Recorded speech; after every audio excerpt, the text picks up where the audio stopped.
So introducing our presenters today, we have Ann Wyatt, who is the Executive Director of Smart Share Housing Solutions.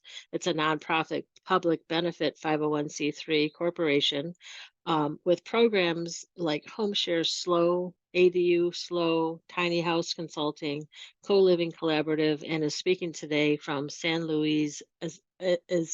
Say it for me, please. I can never say it. San Luis Obispo. Good Thank morning, you, everyone. San Luis Obispo. Thank you for that. Sorry about that. I'll get it one of these days.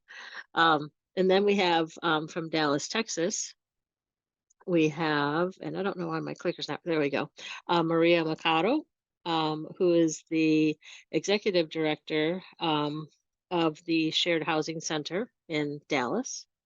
We also have with us Shalon James, and Shalon is the director of the home sharing of St. Ambrose Housing Aid Center in Baltimore, Maryland. I'm Janet Hunko. I am the moderator today, and I work with the Housing Bureau for Seniors, which is a program of University of Michigan Health System Community Health Services.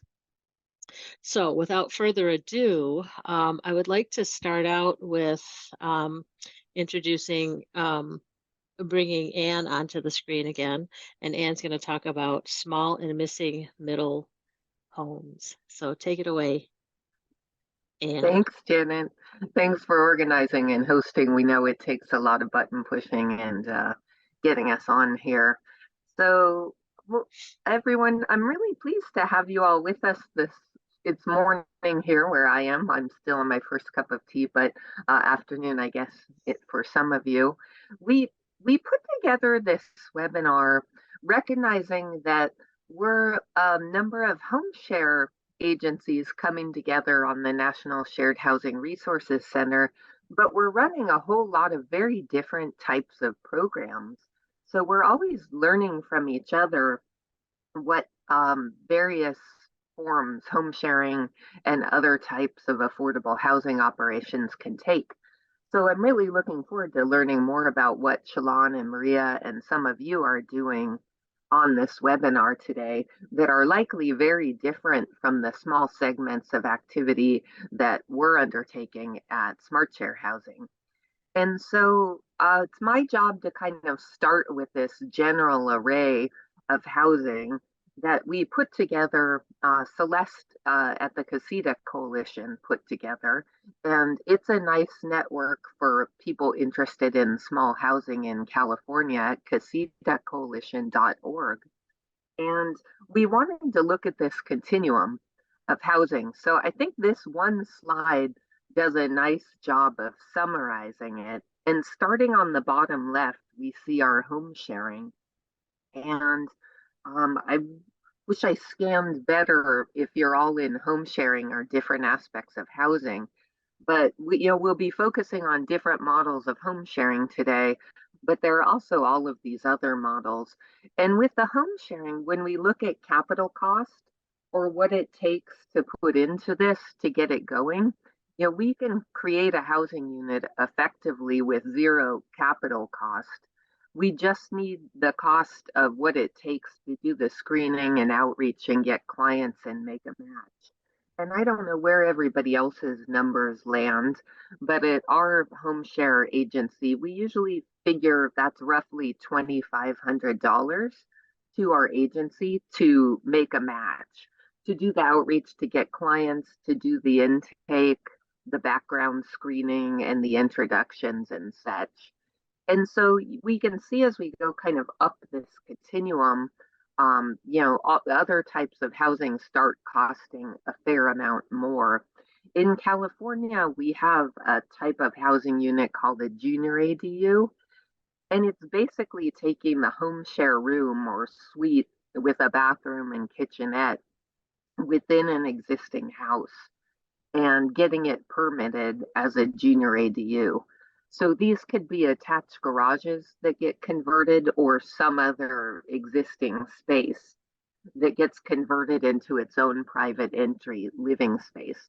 And in a get lucky scenario, with the right house layout and setup that already has an exterior door entry and a bathroom, we might be able to create these sort of private homes within homes for as little as $5,000. If they need a lot of work, a whole garage conversion, maybe where the garage structure needs to be rebuilt, we could be looking at a lot more than that. As we go on up the continuum of what's allowed in a lot of areas here, we have movable tiny houses. Tiny houses on wheels are allowed in several jurisdictions, including the city which I live in, San Luis Obispo. And these things can be purchased for probably more than $50,000 now. This slide's a little dated, but we just purchased a demo tiny house on wheels, similar to the one you see pictured here, for $73,000. And in a get lucky scenario, you might be able to install that to bring utilities, put down some base, and get that hooked up for a couple thousand. So we might be looking at a realistic kind of low amount of 80,000 for that tiny house on wheels that's fully equipped. And then as we go kind of up in this spectrum, a sort of similar price point might be a garage conversion, where the garage might be in pretty good shape. You might be able to convert that into a legal JADU or ADU for as little as $75,000. The projects I've recently been involved with for garage conversions in our Central California coast area have come in at around 120,000 to convert the garage and make it a legal dwelling. If we go up the spectrum, then there we have these detached accessory dwelling units, ADUs, and they're also really on the rise in production here in California, which is wonderful. But they're averaging upwards of 150,000 per house to build and permit. And we're seeing in some jurisdictions as high as an average of $500,000 even for ADUs.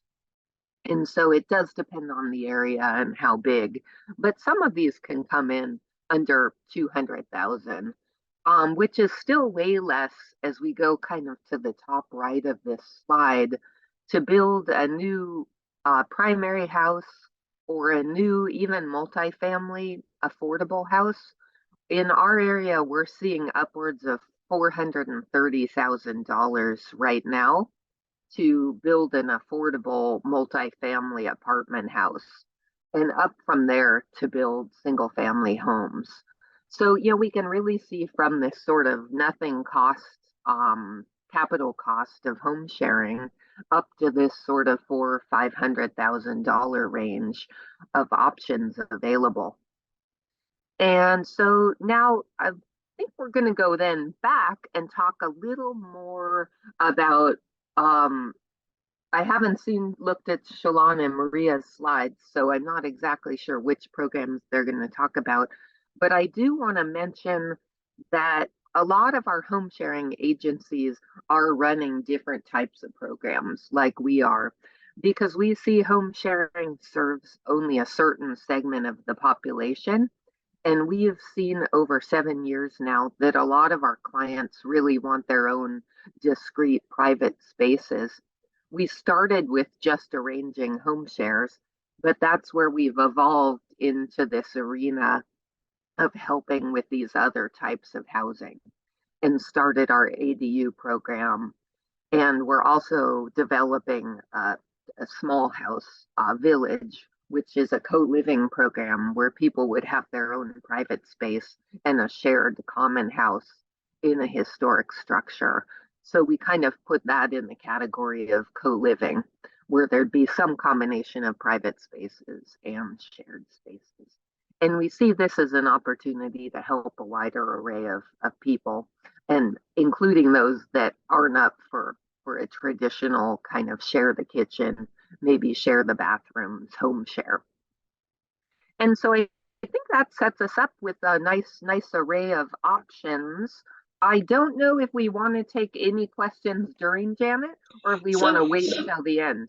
That's up to you. We want to, sometimes it's better to wait to the end because of time. Okay. But I know that Maria and Shalana are going to be talking about different varieties as well. So let's just push through on their presentations. If you do have questions, you can put them in the Q&A as we're going, and we'll address them as we go. So don't lose the question because we're not answering it right away. Just go ahead and put it in the Q&A. So thank you, Anne. Appreciate that very much. Next up is Maria, who will talk about shared housing as it's related to rapid rehousing. I hope that's a fair assessment, and take it away, Maria.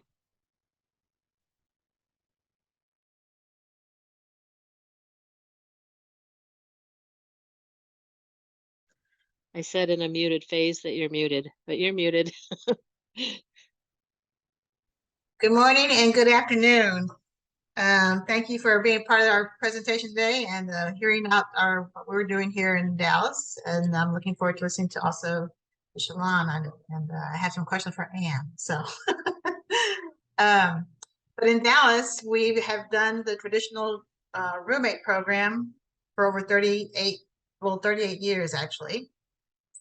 And our mission is pretty simple, just to provide housing stability with wraparound support services.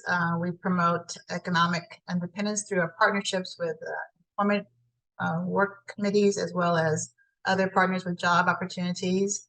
We push for better education for our families while they're here and individuals, as well as make sure our kids who are in the homeless shelters go to school and stay in school, since it's a very important step in life. We offer several housing options. So the roommate is only one of our programs. You'll see the listing there. We have home share, rapid rehousing, true definition of what the government looks at. Roommate me is what part of the program I'll talk about. And then we have greenhouse. I'm actually off this year, which is why the lighting's so sucky.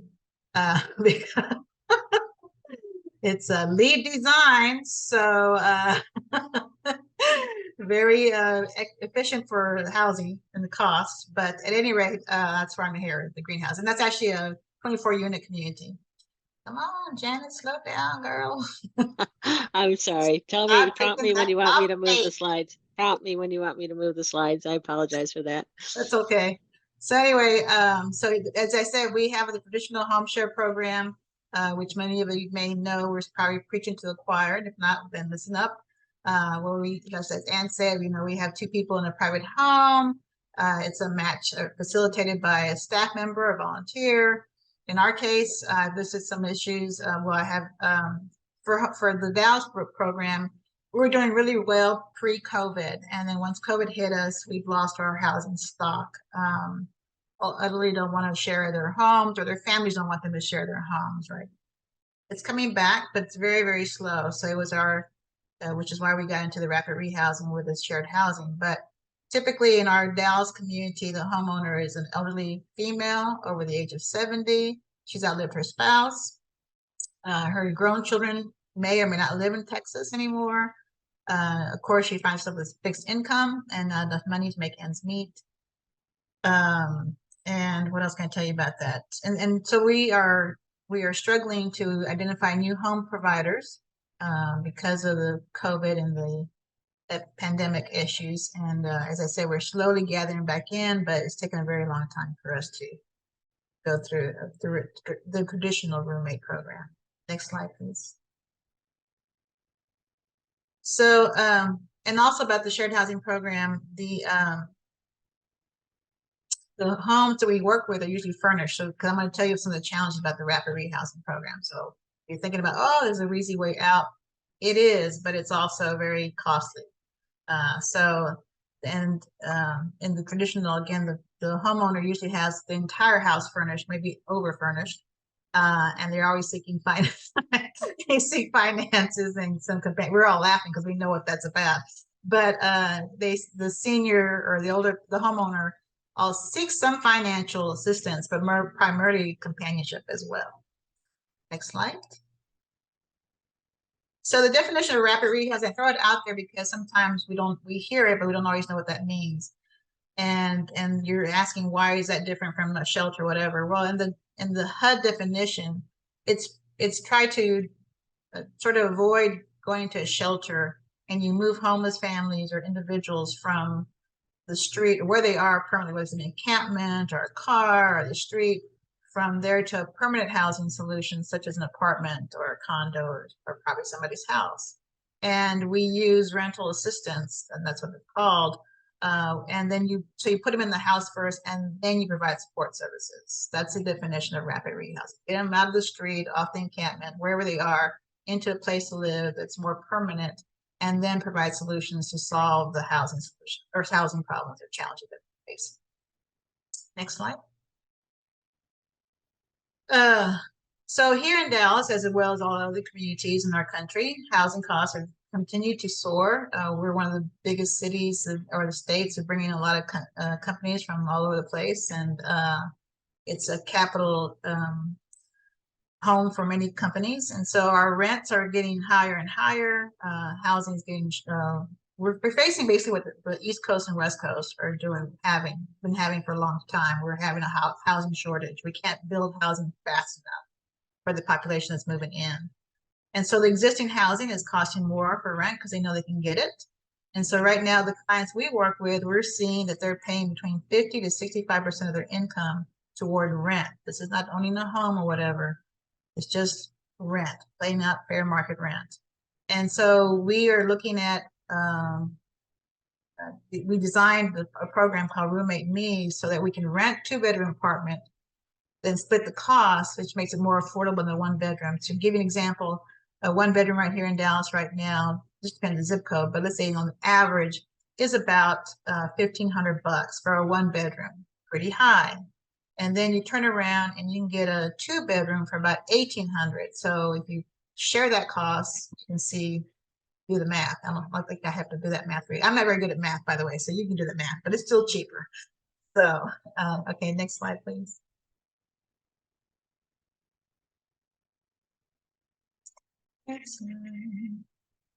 Okay, so we introduced an expansion of our home share program we call it Roommate Me. We're actually using a young college kids software to help with the facilitation of matching based on preference and interests, which most of us do already, but it's a shorter version that most of us may have. I'm not plugging his service, I'm just saying that's what he does. But if you want more about his software, just reach out to me and I can share that with you. So what we're doing with the Roommate Me model is we identify 2-bedroom apartments or single family homes. And I will tell you that minimizes, and those of us who are going to be laughing in the background, that minimizes some of the turf conversations you have to deal with in a traditional roommate program, where you're moving to someone's home and they want to claim that piece of property as theirs or that room is theirs. It's off, can't use it, whatever. So, so using this Roommate Me model is easier on the negotiations of moving in. But it also has its challenges. As I mentioned earlier, there's not, the rapid rehousing is only a rental assistance. It doesn't do anything for furnishings. It does nothing for the client beyond the apartment rent and the move-in costs and the deposits and stuff. It's only a financial assistance model. So we use the Roommate Me, we use the rapid rehousing funding for this program by tying in that contract and paying 2 rents at one place. It seems to be working right now. We're rather new on this because rapid rehousing here in Dallas is a very traditional setup as well. And so we're just now introducing the program to the city and the county. Next, please. So in the rapid rehousing model for shared housing, it does have a challenge. You've got to have well, you don't have to, but it would be best if you do a master lease, because if someone pulls out for whatever reason, health issues, or they don't get along and they got to pull out, then the other roommate's not left with the whole rent of the 2 bedrooms. So the property owner recognizes that there are 2 people or 3 people in some cases paying toward the rent. So one person moves out, you know, maybe in our case, we will probably fill in that rent gap and then identify another roommate to come in and pay the rent.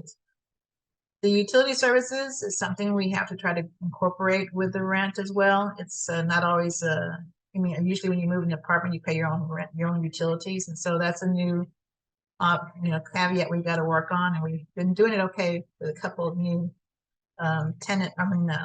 landlords as well as apartment complexes, but it's tough. It's tough here because, you know, they're getting away from all bills paid kind of situation.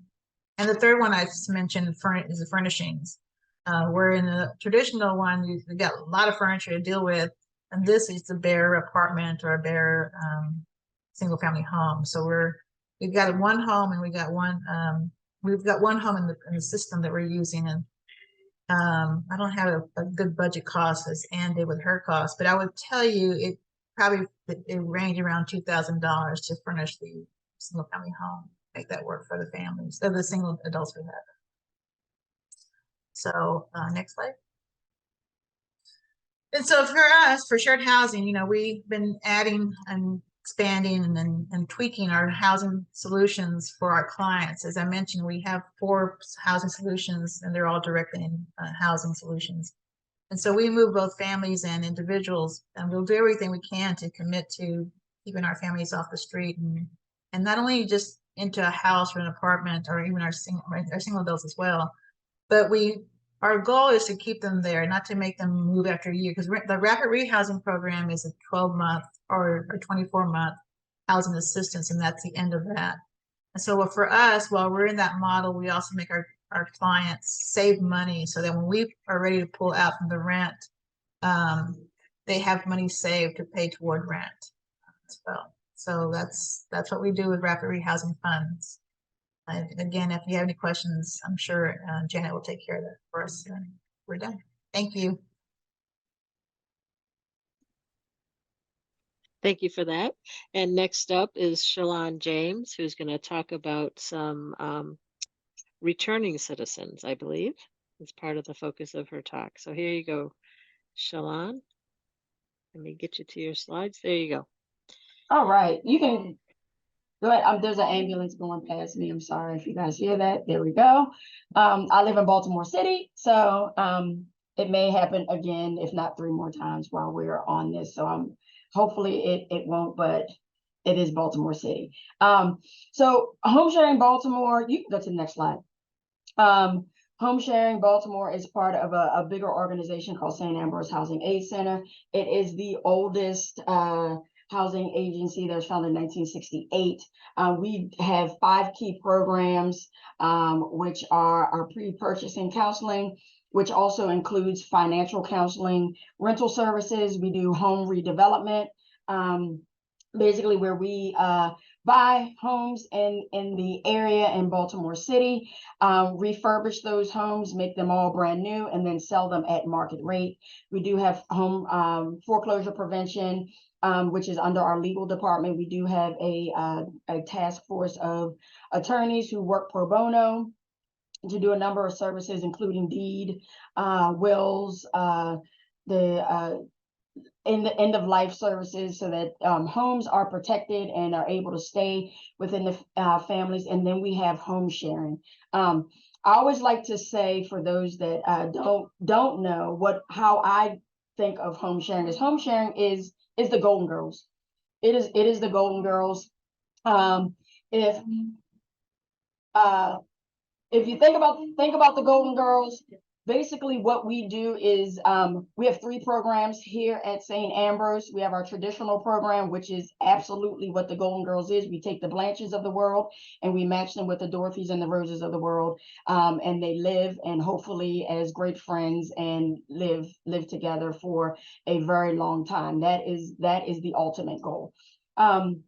The key sauce to the program is that we don't do any of the picking. We just are the conduit in between the individuals picking who they want to live with for themselves.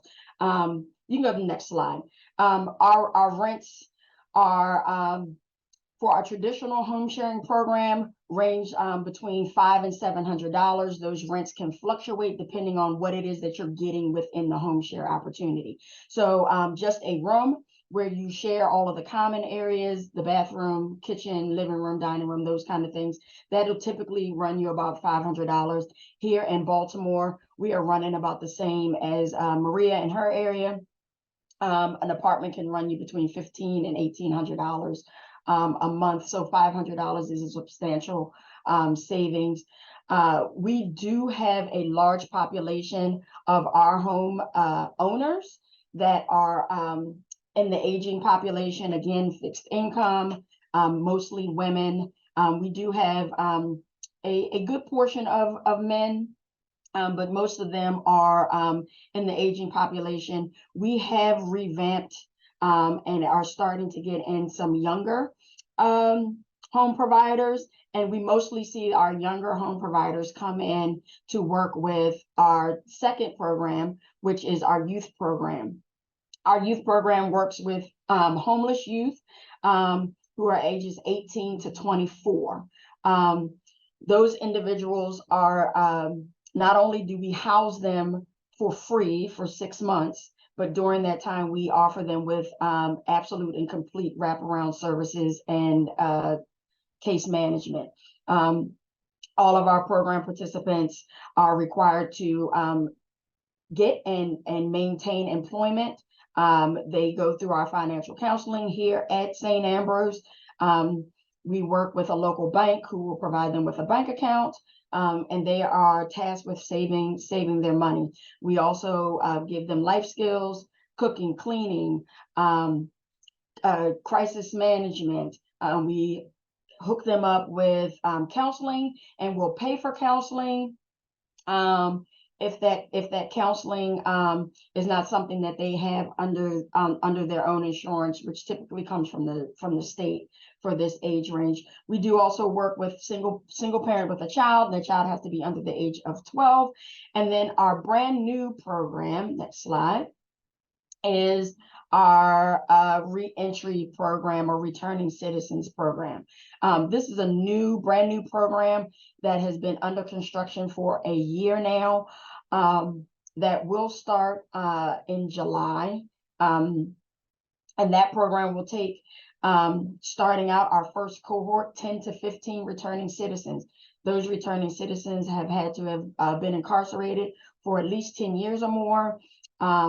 They cannot be released onto the streets for more than a year once entered from the point that they enter our program. So if they were released 365 days ago and they come into our program tomorrow, they would be ineligible for our program. And then the only constraint that we have on criminal background for this population is no sex offenses and no fire-related offenses, and it's because of the liability to the homeowner when it comes to housing those individuals. Other than that, there are no constraints. This program absolutely will provide everything, much like our youth program. There is counseling, there's 100% wraparound services, there's 100% case management. Individuals are helped with jobs, food, technical assistance of resourcing services through the state. We offer financial counseling for all of those individuals, mental health services for all of those individuals.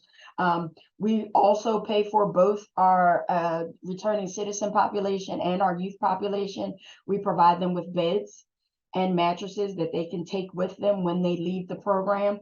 Our returning citizen population will also get a laptop and cell phone. They also receive a stipend for clothing, food, transportation. Our youth receive stipends for transportation and food. We have a food pantry here that is open to any of our home seekers, that they can come in at any point in time. And we source those donations are given to us free from a local church. I think that's it, unless you all have any questions. We are excited about the returning citizen population because Baltimore City right now has about, oh my gosh, 75% recidivism rate because of and about 90% of that 75% are returned to prison because of lack of adequate and stable housing. So we are trying to work with the state in combating that and providing adequate and safe housing for individuals. And as we all know, you really can't do anything without a stable address. Can't get a license, you can't apply for services, you can't fill out an application, you need that address. So we are very hopeful and really excited about this program and being able to impact. We're going to start with 10 to 15, and that program is slated over the next 3 years to grow to 45 returning citizens a year. Fascinating, absolutely fascinating. So while everyone, there is one question in the chat, which we'll get to in a minute. And while everybody is formulating your questions for our presenters, I just want to do a couple more shout outs for folks who are here. Woodstock, New York, Chicago, Idaho, San Diego. These are all new names for me. I mean, I don't think we've had folks from these places before. Washington, another one from California. We get a lot from California, Pennsylvania, Sacramento, Colorado, another one from Pennsylvania. So, and of course, San Luis Obispo. I said it. Questions.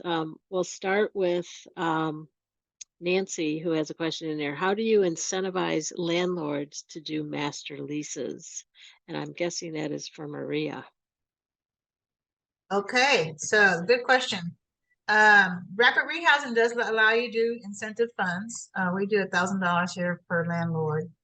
And what we do, we actually use another agency called the Housing Connector, which is out of Seattle, Washington, who does the master lease programs for us. So, but it's right now we're moving toward a period in the housing industry here in Dallas where the landlords are becoming more receptive to master leasing, primarily because they want the money. I mean, some of the big apartments here in Dallas already know about that program. It's the smaller ones that you got to get connected to, who are willing to do more opportunities and chances with us. So, and we've always been that third party safety net for both our clients as well as the landlords. So there are master leases out here. We use the real estate, the Greater Dallas Community for Real Estate apartment associations. They all have master leases. So we use one of theirs to start off with, but we also use that third party, the agency I just mentioned out of Seattle. They're here in Dallas. I think the founder is from Dallas, which is why he's also here as well, share his time. So, just negotiate. And if you go with the smaller landlords, that's what you really want to do. The big ones aren't going to listen to you. So you got to go with the small ones. But thank you for that question. So there's a little bit of a follow-up. I did catch it on chat, but please put your questions in the Q&A. How are master leases written to protect both sharers? That's not my expertise, but I will tell you there are plenty of attorneys out there who can help you with that in the real estate business or in the really in the property areas. So, but if you would go to your local, like we have it's called Greater Dallas Apartment Association. If you go to your apartment association, they actually have a master lease like templates for you to use. And you do want to protect both your agency and all the parties involved, which is why I was mentioning to you that using that master lease, when one of the tenants, one of the clients moves out for whatever reason, then the landlord knows to look at either for us and for the rent, the missing rent, or we use that buffer as well. So for the rapid rehousing funding, you're allowed to pay a month in between. Like if you had a tenant who moved out and you want to keep that unit, you can pay out that money from rapid rehousing. We'll hear it for Dallas. I'm assuming that's true for the country. You can pay a month of rent, but there's no one there, knowing you're going to bring somebody else there. Keep that unit occupied. So you can also do that for the both roommate program for the two roommates or 3 roommates you may have. But the master leases are out there locally for us through our apartment association. And we do use that. Thank you, Maria. Anne, you have a question? Yeah, well, I guess along those lines, kind of paralleling that, I'm curious then how Shalon is recruiting providers for a traditionally harder to serve population of re-entering citizens. So how's that going, and what tools are you using there? And while you're answering that, I'm sorry to interrupt. I was going to ask a very similar question. How are you recruiting the returning citizens? So Yeah, let's hear it. Let's hear it all. So recruiting for returning citizens has been easy. So we have partnered with the Department of Corrections. So we are working with their counselors on the inside and specifically focusing on individuals that don't have a housing plan or a secure housing plan upon their release.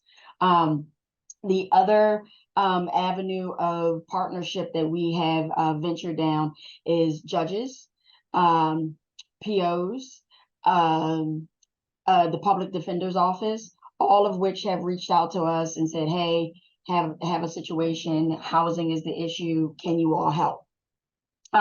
Really unique to Baltimore, there are several colleges, University of Baltimore and Goucher College specifically have returning citizen programs where they are working with individuals. They start on the inside with them to work with them towards their furthering their education. And then once they transition and are released back into the population, a lot of them often have issues with housing. And so we get referrals from University of Baltimore and Goucher College, who are referring individuals to us for services.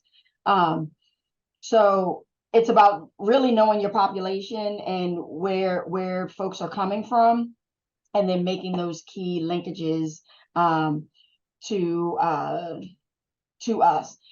What we are doing for the initial phases of our program is walk-ins. We are not accepting walk-ins. So every individual that comes to us has to come to us with a referral.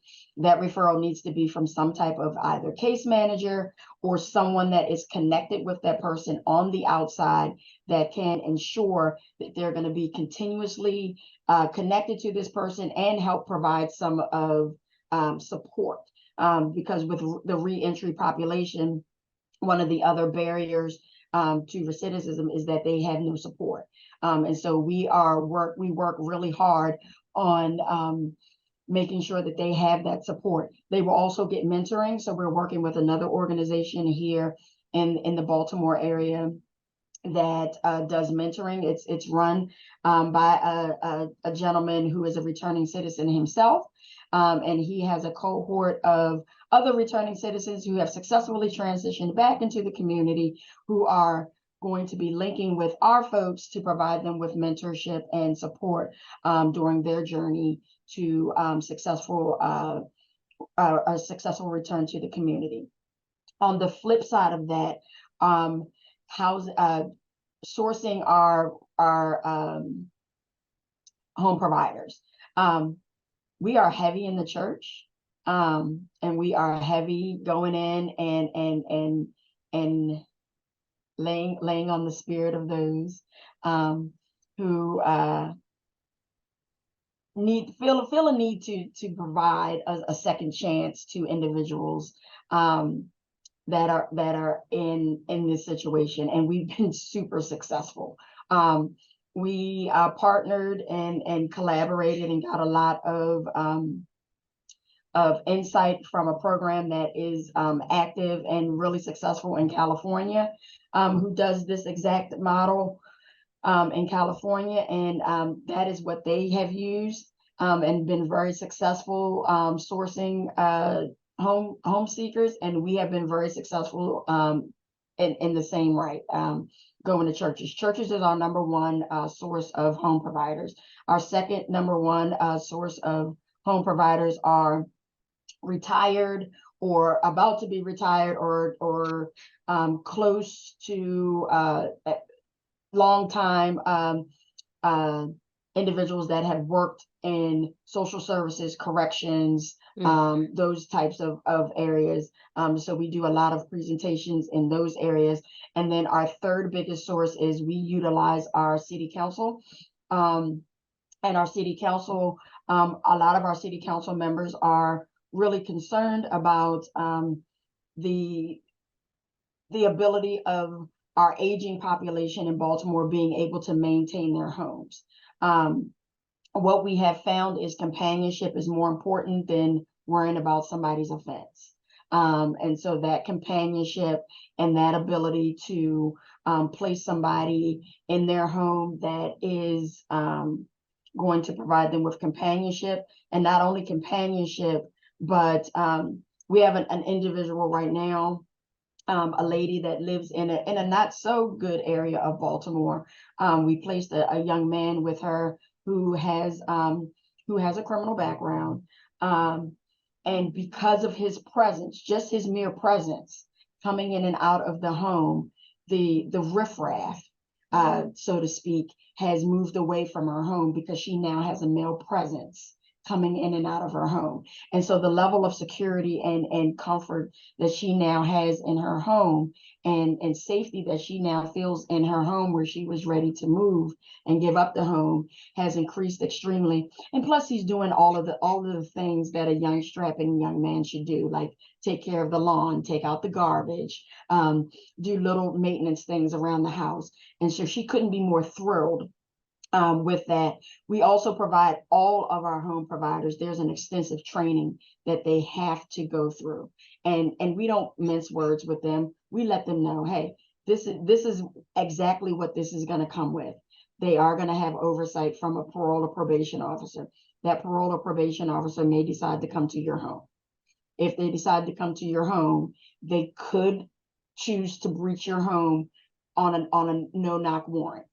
That is going to happen, but we don't hide that from them. We also help them with things like homeowners insurance and renters insurance and those kind of things. And we have funds that to help them navigate those expenses.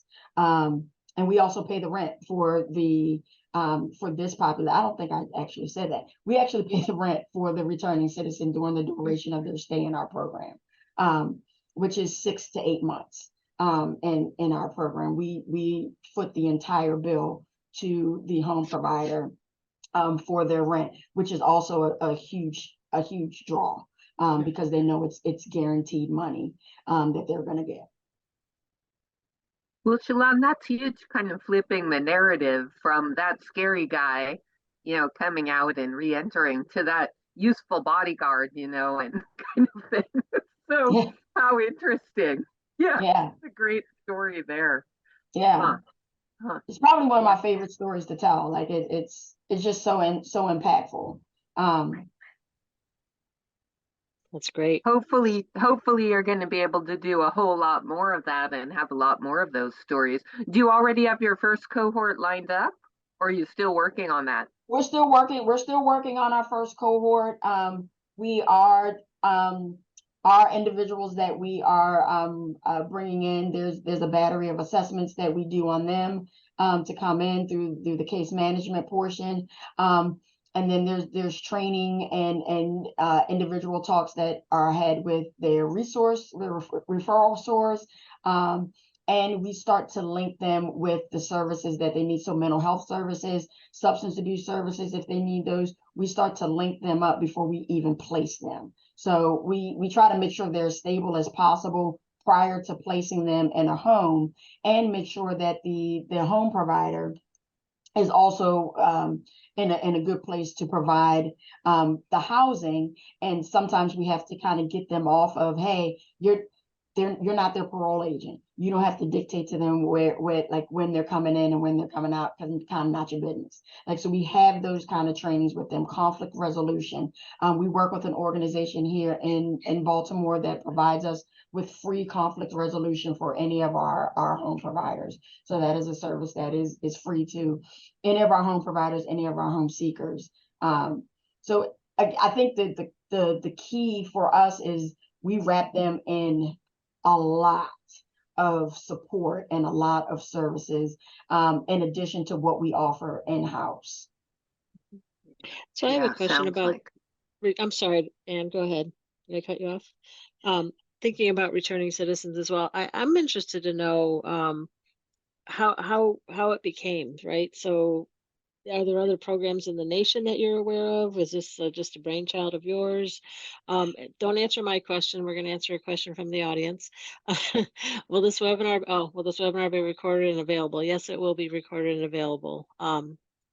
Yes, it will be. So we will make sure that you have that. So yes, we will have that. So back to my question. How tell us about how it came to be. How did it Sure. So there is a program in California. I believe it's called Return Home California. I can get you the exact name and I'll shoot it to you, Janet, the exact name of the program in California that has been around for about 3 years. That program has had 100% success with their individuals being in their program and not returning to prison. So very successful program. So we modeled our program after their program, with a few little quirks and changes for Baltimore City. And then we were turning away a lot of individuals because of their background, because in our traditional program, you cannot have a background. And so we were turning away. And so I started keeping statistics on how many individuals we were actually turning away, and the number was vast. We were turning away about 50% of our phone calls coming in because of background. And so a conversation with the powers that be in our organization and say, hey, this is a population we really need to work with. And we are actually looking at another population of veterans because of the same issue. We're getting a large number of veterans in. And so how can we work with the VA and other organizations to house these individuals? And so we're working on that, but we got to finish this one first. So that's on the that's on the back burner. That's the life story, right?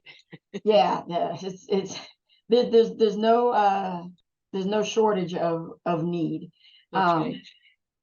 But that's how we started. Okay, thank you. There's another question here.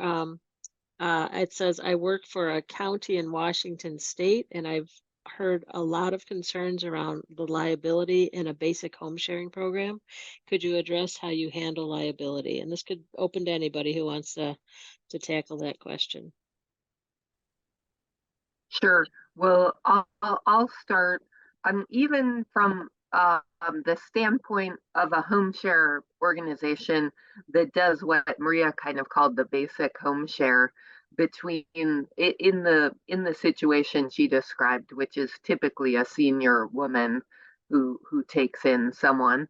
Often our senior providers are 75 and upwards. And while their home seeker companions may be a little younger, often that's, upwards of 50. So they're often not youngins either. But yeah, the liability is a big question that always comes up.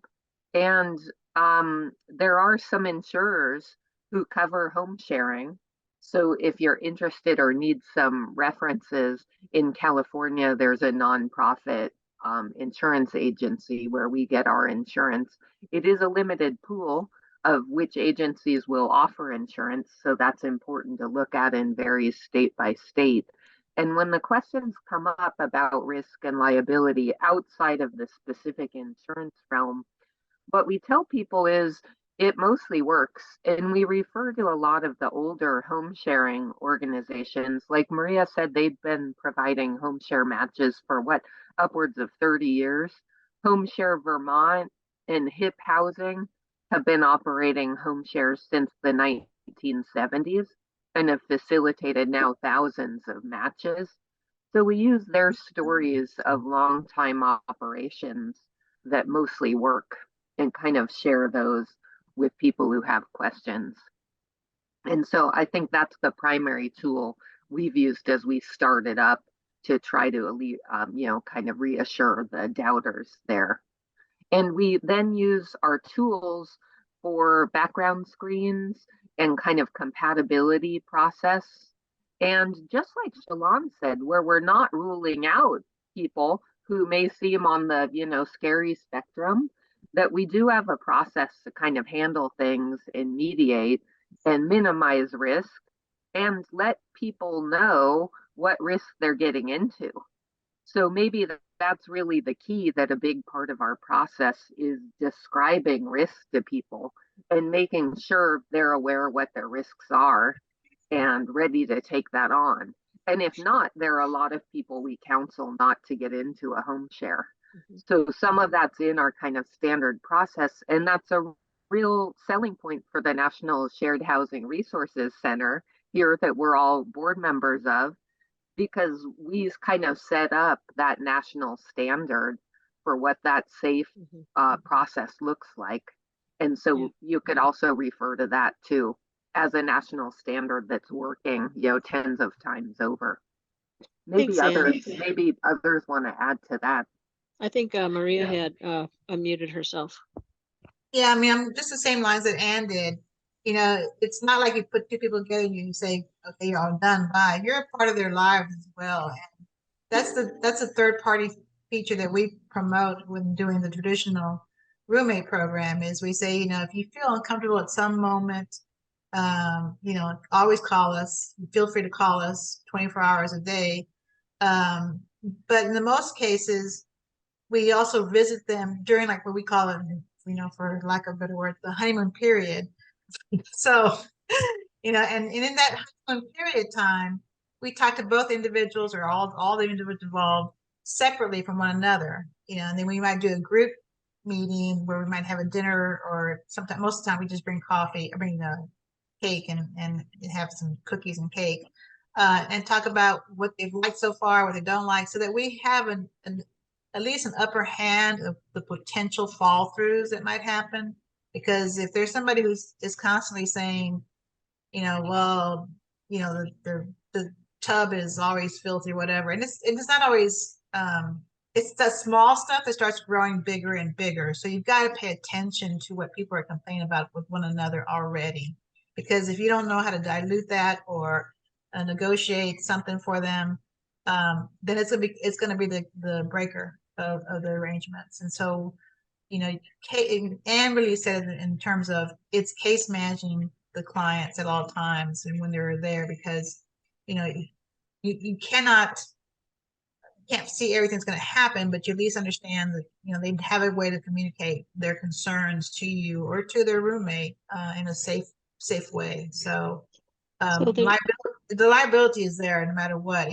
Whether it's roommate program or living in an apartment by yourself, there's always liabilities, and there's always attorneys who are going to pursue you for that run.